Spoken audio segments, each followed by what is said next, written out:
Okay, ready? The Secret Garden. We're in chapter 19. It has come. And I think that's Mrs. Medlock and the doctor. Okay, it has come. Of course, Dr. Craven had been sent for the morning after Colin had had his tantrum. He was always sent for at once when such a thing occurred, and he always found, when he arrived, a white, shaken boy lying on his bed, sulky, and still so hysterical that he was ready to break into fresh sobbing at the least word. In fact, Dr. Craven dreaded and detested the difficulties of these visits. On this occasion, he was away from Miss Waite Manor until afternoon. "How is he?" he asked Mrs. Medlock, rather irritably, when he arrived. "He will break a blood vessel in one of those fits some day. The boy is half insane with hysteria and self-indulgence." "Well, sir," answered Mrs. Medlock, "you'd scarcely believe your eyes when you see him. That plain, sour-faced child that's almost as bad as himself has just bewitched him. How she's done it, there's no telling. The Lord knows she's nothing to look at, and you scarcely ever hear her speak. But she did what none of us dare do. She just flew at him like a little cat last night and stamped her feet and ordered him to stop screaming, and somehow she startled him so that he actually did stop. And this afternoon, well, just come up and see, sir. It's past crediting." The scene which Dr. Craven beheld when he entered his patient's room was indeed rather astonishing to him. As Mrs. Medlock opened the door, he heard laughing and chattering. Colin was on his sofa in his dressing gown, and he was sitting up quite straight, looking at a picture in one of the garden books and talking to the plain child, who at that moment could scarcely be called plain at all because her face was so glowing with enjoyment. "Those long spires of blue ones, we'll have a lot of those," Colin was announcing. "They're called delphiniums." "Dickon says they're like larkspurs made big and grand," cried Mistress Mary. "There are clumps there already." Then they saw Dr. Craven and stopped. Mary became quite still, and Colin looked fretful. "I am sorry to hear you were ill last night, my boy," Dr. Craven said a trifle nervously. He was rather a nervous man. "I'm better now, much better," Colin answered, rather like a Rajah. "I am going out in my chair in a day or two, if it is fine. I want some fresh air." Dr. Craven sat down by him and felt his pulse and looked at him curiously. "It must be a very fine day," he said, "and you must be very careful not to tire yourself." "Fresh air won't tire me," said the young Rajah. As there had been occasions when the same young gentleman had shrieked aloud with rage and had insisted that fresh air would give him a cold and kill him, it is not to be wondered at that his doctor felt somewhat startled. "I thought you did not like fresh air," he said. "I don't when I am by myself," replied the Rajah, "but my cousin is going out with me." "And the nurse, of course?" suggested Dr. Craven. "No, I will not have the nurse," so magnificently that Mary could not help remembering how the young native prince had looked, with his diamonds and his emeralds and pearls stuck all over him, and the great rubies on the small dark hand he had waved to command his servants to approach with salams and to receive his orders. My, excuse me, my cousin knows how to take care of me. I am always better when she is with me. She made me better last night. A very strong boy I know will push my carriage." Dr. Craven felt rather alarmed. If this tiresome, hysterical boy should chance to get well, he himself would lose all chance of inheriting Miss Waite. But he was not an unscrupulous man, though he was a weak one, and he did not intend to let him run into actual danger. "He must be a strong boy and a steady boy," he said, "and I must know something about him. Who is he? What is his name?" "It's Dickon," Mary spoke up suddenly. She felt somehow that everybody who knew the moor must know Dickon. And she was right, too. She saw that in a moment Dr. Craven's serious voice relaxed into a relieved smile. "Oh, Dickon," he said, "if it is Dickon, you will be safe enough. He's as strong as a moor pony, is Dickon." "And he's trusty," said Mary. "He's the trustiest lad of Yorkshire." She had been talking Yorkshire to Colin, and she forgot herself. "Did Dickon teach you that?" asked Dr. Craven, laughing outright. "I'm learning it as if it were French," said Mary rather coldly. "It's like a native dialect in India. Very clever people try to learn them. I like it, and so does Colin." "Well, well," he said, "if it amuses you, perhaps it won't do you any harm. Did you take your bromide last night, Colin?" "No," Colin answered. I wouldn't take it at first, and after Mary made me quiet, she talked me to sleep in a low voice about spring creeping into a garden." "That sounds soothing," said Dr. Craven, more perplexed than ever and glancing sideways at Mistress Mary, sitting on her stool and looking down silently at the carpet. "You are evidently better, but you must remember—" "I don't want to remember," interrupted the Rajah, appearing again. "When I lie by myself and remember, I begin to have pains everywhere, and I think of things that make me want to begin to scream because I hate them so. If there was a doctor anywhere who could make you forget you were ill instead of remembering it, I would have him brought here." And he waved a thin hand which ought really to have been covered with royal signet rings made of rubies. "It is because my cousin makes me forget that she makes me better." Dr. Craven had never made such a short stay after a tantrum. Usually he was obliged to remain a very long time and do a great many things. This afternoon he did not give any medicine or leave any new orders, and he was spared any disagreeable scenes. When he went downstairs he looked very thoughtful, and when he talked to Mrs. Medlock in the library she felt he was a much puzzled man. "Well, sir," she ventured, "could you believe it?" "It's almost certainly a new state of affairs," said the doctor, "and there's no denying it's better than the old one." "I believe Susan Sowerby's right. I do that," said Mrs. Medlock. "I stopped in her cottage on my way to Thwaite yesterday and had a bit of a talk with her.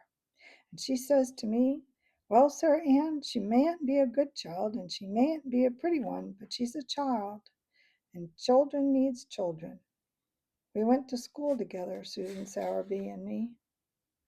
"She's the best sick nurse I know," said Dr. Craven. "When I find her in a cottage, I know the chances are that I shall save my patient." Mrs. Medlock smiled. She was fond of Susan Sowerby. "She's got a way with her, has Susan," she went on quite volubly. "I've been thinking all morning of one thing she said yesterday.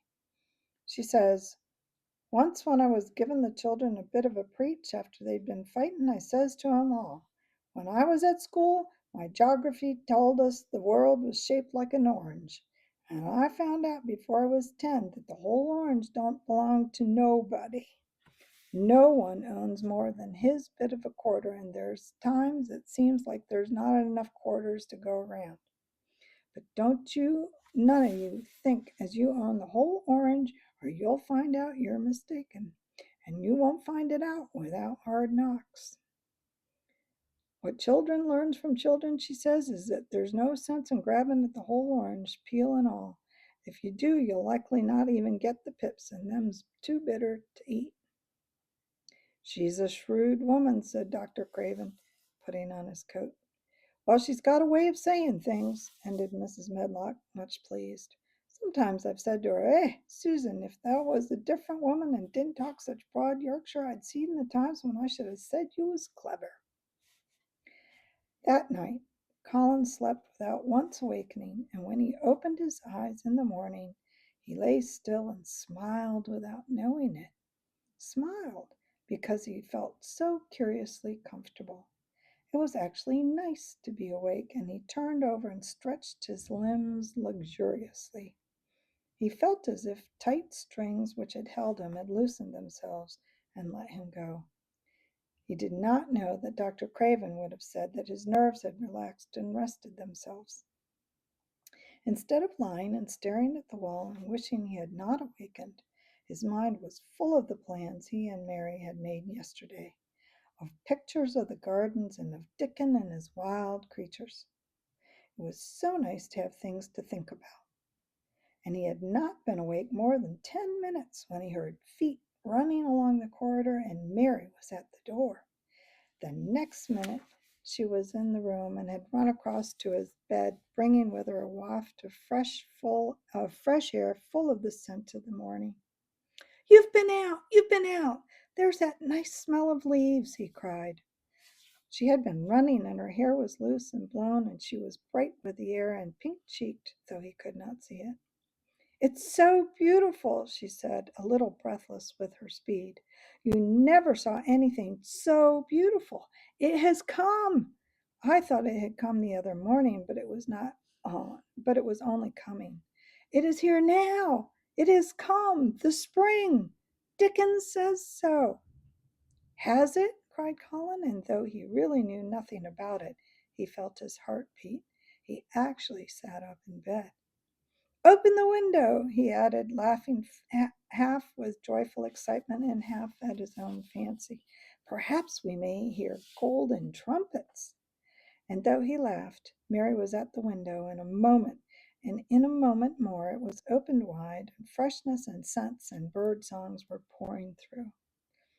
"That's fresh air," she said. "Lie on your back and draw in long breaths of it. That's what Dickon does when he's lying on the moor. He says he feels it in his veins and it makes him strong and he feels as if he could live forever and ever. Breathe it and breathe it in." She was only repeating what Dickon had told her, but she caught Colin's fancy. "Forever and ever. Does it make him feel like that?" he said, and he did as she told him, drawing in long, deep breaths over and over again till he felt that something quite new and delightful was happening to him. Mary was at his bedside again. "Things are crowding up out of the earth," she ran on in a hurry, "and there are flowers uncurling and buds on everything, and the green veil has covered nearly all the gray, and the birds are in such a hurry about their nests for fear they may be too late that some of them are even fighting for places in the secret garden. And the rose bushes look as wick can be, and there are primroses in the lanes and woods, and the seeds we planted are up, and Dickon has brought the fox and the crow and the squirrels and a newborn lamb." And then she paused for breath. The newborn lamb Dickon had found 3 days before, lying by its dead mother among the gorse bushes on the moor. It was not the first motherless lamb he had found, and he knew what to do with it. He had taken it to the cottage and wrapped it in his jacket, and he had let it lie near the fire and had fed it with warm milk.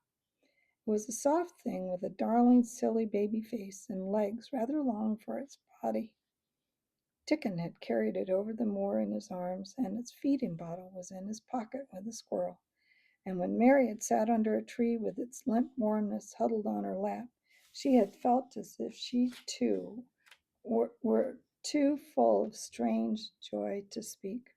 A lamb, a living lamb who lay on your lap like a baby." She was describing it with great joy, and Colin was listening and drawing in long breaths of air when the nurse entered. She started a little at the sight of the open window. She had sat stifling in the room many a warm day because her patient was sure that open windows gave people colds. "Are you sure you're not chilly, Master Colin?" she inquired. "No," was the answer. "I am breathing long breaths of fresh air. It makes you strong. I am going to get up to the sofa for breakfast. My cousin will have breakfast with me." The nurse went away, concealing a smile, to give the order for 2 breakfasts. She found the servants' hall a more amusing place than the invalid's chamber, and just now everybody wanted to hear the news from upstairs. There was a great deal of joking about the unpopular young recluse who, as the cook said, had found his master, and good for him. The servants' hall had been very tired of the tantrums, and the butler, who was a man with a family, had more than once expressed his opinion that the invalid would be all the better for a good hiding. That means a spanking. When Colin was on his sofa and the breakfast for two was put on the table, he made an announcement to the nurse in his most Rajah-like manner. A boy and a fox and a crow and two squirrels and a newborn lamb are coming to see me this morning. I want them brought upstairs as soon as they come, he said. You are not to begin playing with the animals in the servants' hall and keep them there. I want them here. The nurse gave a slight gasp and tried to conceal it with a cough. Yes, sir, she answered. I'll tell you what you can do, added Colin, waving his hand. You can tell Martha to bring them here. The boy is Martha's brother. His name is Dickon, and he is an animal charmer. I hope the animals won't bite, Mr. Colin, said the nurse. I told you he was a charmer, said Colin austerely. Charmers' animals never bite. There are snake charmers in India, said Mary, and they can put their snakes' heads in their mouths. Goodness, shuddered the nurse. They ate their breakfast with the morning air pouring in upon them.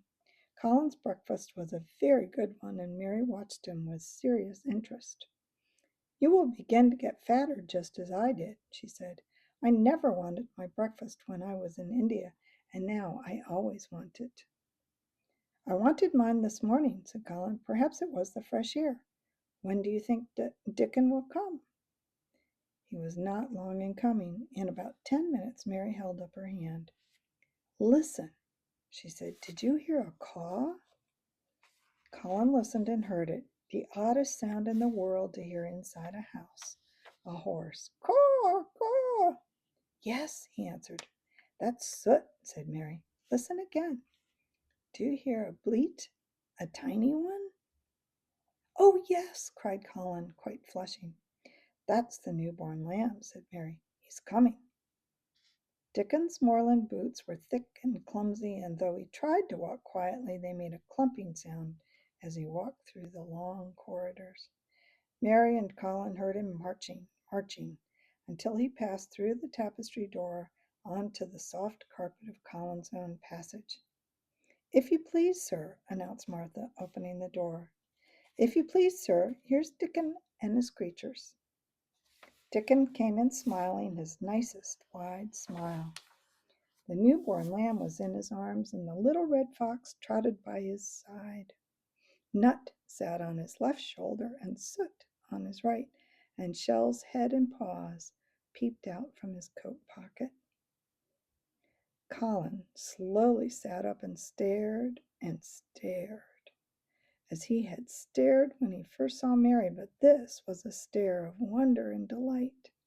The truth was that in spite of all he had heard, he had not in the least understood what this boy would be like, and that his crow and his fox, his fox and his crow and his squirrels and his lamb were so near to him and his friendliness that they almost seemed to be a part of himself. Colin had never talked to a boy in his life, and he was so overwhelmed by his own pleasure and curiosity that he did not even think of speaking. But Dickon did not feel the least shy or awkward. He had not felt embarrassed because the crow had not known his language and had only stared and not spoken to him the first they met. Creatures were always like that until they found out about you. He walked over to Colin's sofa and put the newborn lamb quietly on his lap, and immediately the little creature turned to the warm velvet dressing gown and began to nuzzle into his folds and butt his tight curled head with soft impatience against his side. Of course, no boy could have helped speaking then. What is it doing? Cried Colin. What does it want? It wants its mother, said Dickon, smiling more and more. I brought it to thee a bit hungry, 'cause I know thou'd like to see it feed. He knelt down by the sofa and took a feeding bottle from his pocket. Come on, little one, he said, turning the small woolly white head with a gentle brown hand. This is what thou's after. Thou'll get more out of this than thou will out of silk velvet coats. There now. and he pushed the rubber tip of the bottle into the nuzzling mouth, and the little lamb began to suck with ravenous ecstasy. After that, there was no wondering what to say. By the time the lamb fell asleep, questions poured forth, and Dickon answered them all. He told them how he had found the lamb just as the sun was rising 3 mornings ago. He had been standing on the moor listening to a skylark and watching him swing higher and higher into the sky until he was only a speck in the heights of blue. I almost lost him but for a song, and I was wondering how a chap could hear it when it seemed as if he'd get out of the world in a minute. And just then I heard something else far off in the gorse bushes. It was a weak bleatin', and I knowed it was a new lamb as it was hungry, and I knowed it wouldn't be hungry if it hadn't lost his mother somehow. So I went off searching. I did have a look for it. I went in and out and around the gorse bushes and round, and I always seemed to take the wrong turning. But at last I seed a bit of white by a rock on the top of the moor, and I climbed up, and I found the little un half dead and cold with comin'. While he talked, Soot flew solemnly in and out of the open window and cawed remarks about the scenery, while Nut and Shell made excursions onto the big trees outside, and ran up and down trunks and explored branches. Captain curled up near Dickon, who sat on the hearthrug from preference.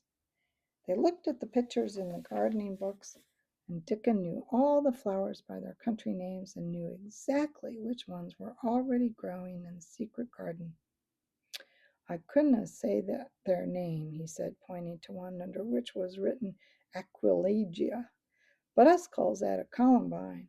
And that there one, that's a snapdragon, and they both grew wild in the hedges. But these is garden ones, and they're bigger and grander. There's some big clumps of columbine in the garden. They'll look out, they'll look like a bed of blue and white butterflies fluttering when they're out. I'm going to see them, cried Colin. I am going to see them. Aye, the mun, said Mary quite seriously. Aye, the munnot lose no time about it. There you go. Next time, chapter 20. I shall live forever. Until then.